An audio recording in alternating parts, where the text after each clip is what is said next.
آغاز میں آپ دیکھیں گے کہ گینجے بے دومرل، بران اور بائسنگور ایک ہی خیمے میں ایک ساتھ بیٹھے ہیں۔ گینجے بے اپنے ہاتھ کی ذرا کو باندھتے ہوئے نظر آتے ہیں۔ اسی دوران دومرل کہتا ہے، بھائی ہم نے دعوت میں پیٹ بھر کر کھانا کھایا۔ اس پر گینجے بے کہتا ہے، بالکل بھائی ایسا ہی ہے۔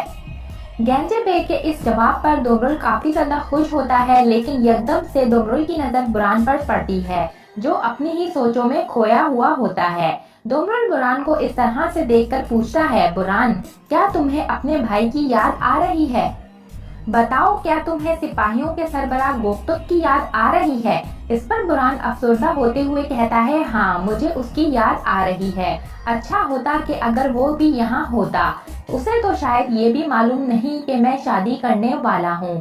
اسی دوران بایوچا بران کے خیمے میں داخل ہوتا ہے۔ بایوچا کو دیکھ کر بران اور باقی سپاہی کھڑے ہو جاتے ہیں اور پھر بران بایوچا سے کہتا ہے، او صاحب آپ یہاں، غازی صاحب خوش آمدید۔ اس پر بایوچا کہتا ہے، شکریہ۔ اس پر گینجے بے بایوچا سے کہتا ہے، آپ نے آج بہت بہادری سے مقابلہ کیا ہے حضور۔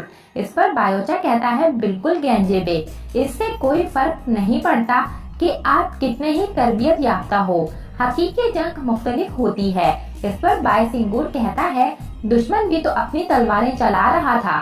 اس پر سبھی خاموش ہو جاتے ہیں تو بایوچا کہتا ہے، وہ مجھے مارنا چاہتے تھے۔ بایوچا کی بات پر بران، دومرل، گینجے بے اور بائسنگور سبھی ہنسنے لگتے ہیں تو بایوچا کہتا ہے، اب سے میں بھی تمام لڑائیوں میں شامل ہوں گا، مجھے بتائے بغیر کچھ بھی مت کرنا۔ اس پر سپاہی کچھ پریشان سے ہو جاتے ہیں مگر بایوچا سے کہتے ہیں، ٹھیک ہے، اور پھر بایوچا خیمے سے باہر چلا جاتا ہے۔ دوسری جانب صبح کا وقت ہے اور عثمان ساری رات جاگنے کے باوجود اپنے خیمے میں کام میں مصروف ہے اور تمام اوراق کو اور خطوطوں کو کھول کھول کر پڑھ رہا ہوتا ہے۔ اپنے آباء و اجداد کی امانتوں کے حوالے سے سب کچھ سمجھنے کی کوشش کرنے میں عثمان کو پوری رات بیت چکی تھی۔ اتنے میں بالا خاتون کھانے کی ٹرے اٹھائے خیمے میں داخل ہوتی ہے اور کھانے کو میز پر رکھ دیتی ہے۔ اس کے بعد عثمان کے پاس آ کر بالا پوچھتی ہے، نیند خود پر حرام کر چکے ہیں عثمان صاحب آپ؟ اس پر عثمان کہتا ہے، قوم کی خدمت ہمارے لیے شرف کی بات ہے بالا۔ اس پر بالا مسکرانے لگتی ہے تو عثمان کہتا ہے، جب ہم مر جائیں گے تو پھر خوب آرام کریں گے۔ اس پر بالا عثمان کی بات کا کوئی جواب نہ دیتے ہوئے کھانا میز پر لگانے لگتی ہے۔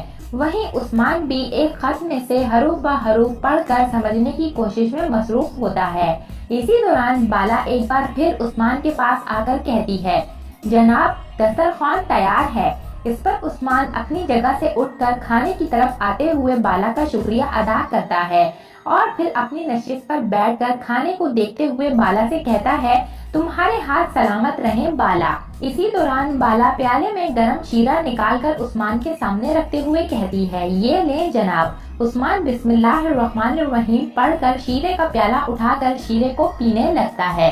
پھر بالا روٹی کو دو ٹکڑوں میں تقسیم کر کر آدھی روٹی عثمان کی طرف رکھ دیتی ہے اور ایک خود کی طرف۔ عثمان شیرہ پینے کے بعد روٹی کا ایک نوالا توڑ کر ساتھ ہی پیاز کھانے لگتا ہے اور پھر بالا خاموشی سے بیٹھی عثمان کو دیکھ رہی ہوتی ہے۔ اسی دوران عثمان ایک اور نوالا لے کر بالا سے کہتا ہے، بالا تم بہت کام کرتی ہو مگر تمہاری مشغولیات بھی مزید بڑھیں گی، اگر تم چاہو تو کوئی خدامہ رکھ لو۔ اس پر بالا کہتی ہے، نہیں، تمہاری خدمت کے لیے مجھے کسی کی ضرورت نہیں، تمہاری خدمت مجھے تھکاتی نہیں بلکہ طاقت دیتی ہے۔ اس پر عثمان کہتا ہے، شکریہ۔ پھر بالا کہتی ہے، اگر آپ اجازت فرمائیں تو میں سوگت میں غریبوں اور فقیروں کے لیے ایک کام کی جگہ کھولنا چاہتی ہوں۔ اس پر عثمان بالا سے کہتا ہے، بہت ہی اعلیٰ سوچ ہے، بہترین سوچ ہے۔ اس پر بالا کہتی ہے، میں خواتین کی تربیت کر کے ان کو ماہر بنانا چاہتی ہوں، اگر آپ کی اجازت ہوگی تو۔ اس پر عثمان کہتا ہے، ہاں ٹھیک ہے، غزل خاتون کو بھی اپنے ساتھ لے جانا۔ اس پر بالا کہتی ہے، کیوں حضور؟ اس پر عثمان کہتا ہے، جانتی تو ہو کہ وہ لوگ سرداری کے بہت خواہشمند تھے، مختلف ہیلے بہانے استعمال کریں گے،